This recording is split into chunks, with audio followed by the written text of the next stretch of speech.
To RN Reddy IT school. ఈ వీడియోలో ఈరోజు మనతో పాటు మన job guarantee student David Johnson ఉన్నాడు. సో ఈ యొక్క వీడియో యొక్క ప్రత్యేకత ఏంటంటే సాఫ్ట్వేర్ ఉద్యోగం అంటే అందరూ అనుకున్నట్టు బీటెక్ ఉండాలి, కంప్యూటర్ సైన్స్ చదవాలి, ఎంసీఏ చదవాలి అని అంటుంటారు. యాక్చువల్గా ఇంతకుముందు మన వీడియోలలో కూడా ఏ డిగ్రీ చదివిన వాళ్ళైనా సాఫ్ట్వేర్ ఇంజనీర్ అవ్వచ్చు, బీటెక్ ఎంసీఏ కాదు అని చెప్పడం జరిగింది. అదేవిధంగా బైపీసీ, ఇంటర్మీడియట్ బైపీసీ, తర్వాత బీఫార్మసీ, ఏజీబీఎస్సీ, బీజెడ్సీ గ్రూప్ నుంచి కూడా సాఫ్ట్వేర్ సైడ్ వెళ్ళొచ్చు అని చెప్పడం జరిగింది. అండ్ ఇంతకుముందు కొన్ని వీడియోలలో మన పాత విద్యార్థులు ఎవరైతే బీఫార్మసీ, ఏజీబీఎస్సీ నుంచి సాఫ్ట్వేర్ ఉద్యోగాలు కొట్టిన వాళ్ళ వీడియోలు కూడా ఇవ్వడం జరిగింది.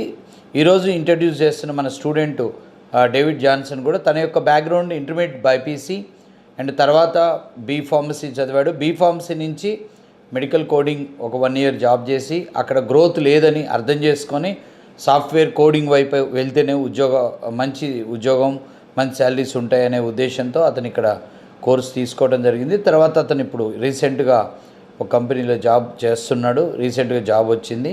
సో తన్ని పరిచయం చేస్తున్నాను. Hello David Johnson.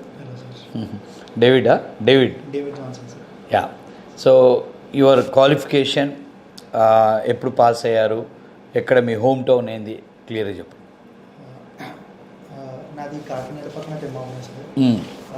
నాది బైపీసీ తర్వాత నేను బీఫార్మసీ చేశాను సార్. ఇంటర్మీడియట్ బైపీసీ తర్వాత 2021లో బీఫార్మసీ క్వాలిఫై అయిన తర్వాత ఏం చేయాలో కన్ఫ్యూజన్లో 4 months ఫార్మసీలో చేశాను సార్. ఫార్మసీ జాబ్ చేశారా? అపోలో హాస్పిటల్లో ఇన్పేషెంట్ హాస్పిటల్లో చేశాను. అప్పుడు ఎంత ఉండే శాలరీ?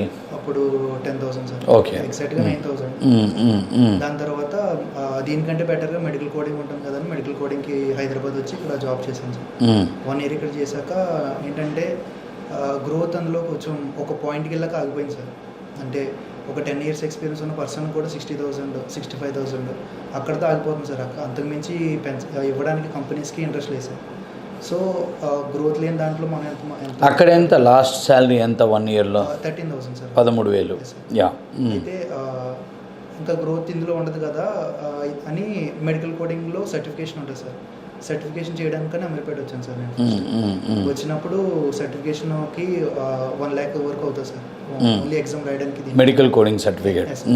అయితే ఆ సర్టిఫికేషన్కి 1 lakh ఎందుకు ఖర్చు పెట్టడం, దాని బదులు ఈ టైం ఏదో నేను ఏమైనా సాఫ్ట్వేర్ కోర్స్ ఏమైనా చేద్దాము, ఇలా నేర్చుకున్నాం ఏదో అట్లీస్ట్ ట్రై చేద్దాం, ఒకవేళ ఫ్యూచర్లో వచ్చినా రాకపోయినా నేను ట్రై చేసిన సాటిస్ఫాక్షన్ ఉంటుంది కదా అని చెప్పేసి ఈ కోర్సెస్ గురించి చూడడం ఒక్కొక్క ఇన్స్టిట్యూట్కి వెళ్ళాను సార్.